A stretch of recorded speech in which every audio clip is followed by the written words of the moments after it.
Hi friends, welcome to my channel. ఈరోజు వీడియోలో ఉసిరికాయ నిల్వ పచ్చడి ఎలా చేసుకుందాం చూద్దామండి. పక్క కొలతలతో చూపిస్తున్నానండి, ఈజీ మెథడ్లో చెప్తున్నాను.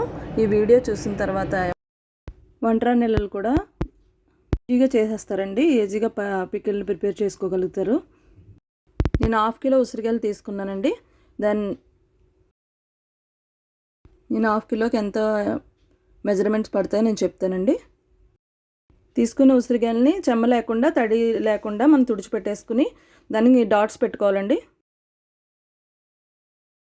తర్వాత ఒక పాన్ తీసుకుని దాన్ని స్టవ్ వెలిగించుకుని మనము 1 స్పూను ఆవాలు, 1/2 స్పూను మెంతులు అయితే సరిపోతుందండి.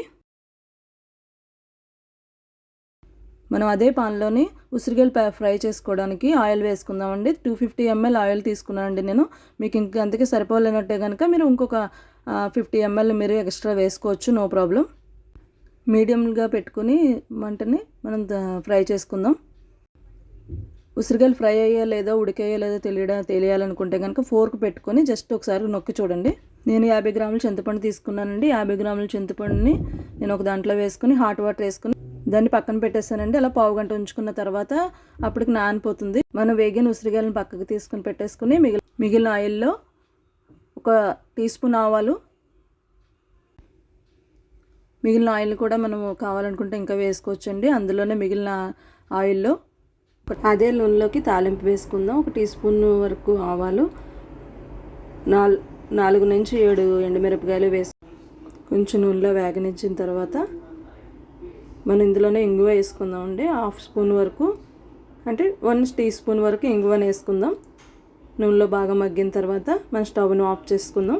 మనం ముందుగా నానబెట్టుకున్న చింతపండు గుజ్జు కింద తీసుకుని దాన్ని ఒక దాంట్లో వేసుకుని కొంచెం నూనె అందులో వేసుకుని దాన్ని కొంచెం ఉడకబెట్టుకుందాం. కొంచెం బాగా అట్లీస్ట్ నూనెలో తేలి వరకు ఉడకబెట్టుకుందామండి. అందులో ఉన్న నీరున్న చెమ్మదనం తగ్గిపోతుంది.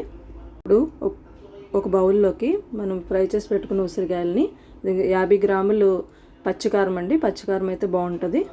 పచ్చికారం 50 గ్రాములు తీసుకుందాం. దీంట్లో ఉప్పు వేసుకోవడానికి ఉప్పు కొలు తీసుకుందామండి. ఉప్పు కొలను మన 50 గ్రాములు తీసుకుని దాన్ని ఫ్రై చేసుకుని ఎండలో తడిపోయే వరకు ఆరబెట్టుకుని మనం గ్రైండ్ చేసుకుని దాన్ని పచ్చడిలో కలుపుకుంటే మంచి టేస్ట్ వస్తుందండి. అదే ఆవాల పిండి మనం ఆల్రెడీ ఫ్రై చేసి పెట్టుకున్నాం కదా, ఆవాలు మెంతులు ఫ్రై చేసుకుని పెట్టుకున్నాం కదా, అది మిక్స్ ఆడేసుకుని పక్కన పెట్టుకున్న దాన్ని ఇందులో మిక్స్ చేసుకోవాలండి. చింతపండు గుజ్జును కూడా మనం ఉడకబెట్టుకున్నాం. అది కొంచెం గోరువెచ్చగా చల్లారిన తర్వాత ఇందులో వేసేసుకుని మిగిలిన ఆయిల్ కూడా మనం ఒలిచి పెట్టుకున్న ఎల్లుల్లిపాయలు కూడా అండి. ఎల్లుల్లిపాయలు కూడా మనకు కావాల్సినన్ని 2 పాయలు 3 పాయల వరకు మనం వేసుకోవచ్చు. ఇది ఎందుకంటే 1/2 కేజీ మాత్రమే మనం తీసుకున్నాం. ఇదే మనకి కేజీ వరకు కావాలనుకుంటే కనుక దీనికి డబల్ కొలతలు. ఇలా బాగా కలిపేసుకున్న తర్వాత మరొకసారి బాగా మిక్స్ చేసుకుని మొత్తం కలిపేసుకున్న తర్వాత ఈ పచ్చడి 3 రోజులు బాగా ఊరనివ్వాలండి. మనం ఎవ్రీడే మనం ఒకసారి తీసుకుని బాగా కలుపుకొని మూత పెట్టుకుని ఉంచుకోవాలి. కనీసం 3 రోజులైనా మనం పచ్చడిని ఇలాగా ఊరనిస్తే కనుక ఉప్పు కారం అన్నీ బాగా పడతాయండి. నూనె బాగా పైకి తేరుకుంటుంది. నూనె మనకి తేలలేదు, సరిపోలేదు అనుకుంటే కనుక నూనె కొంచెం వెచ్చబెట్టుకుని మనం గోరువెచ్చగా చేసుకుని నూనె వేసుకుని మిక్స్ చేసుకోవచ్చండి. నూనె కూడా వేసుకుని బాగా కలుపుకున్న తర్వాత ఒకసారి టేస్ట్ చూసుకుని దాంట్లో ఒకవేళ ఉప్పు అయినా సరిపోతే కనుక ఈ స్టేజ్లోనే మనం కావాల్సినంత ఉప్పు వేసుకొని బాగా కలుపుకొని పచ్చడిలోకి నూనె బాగా తేలాలండి.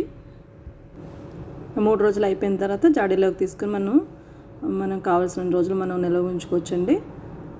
పచ్చడి చేసేటప్పుడు ఒక్క విషయం మాత్రం గుర్తుపెట్టుకోవాలండి, తడి చెమ్మ అసలు ఉండకూడదు. ఎండలు బాగా ఉన్నప్పుడు మాత్రం పచ్చడిని పెట్టుకోవడానికి ట్రై చేయండి.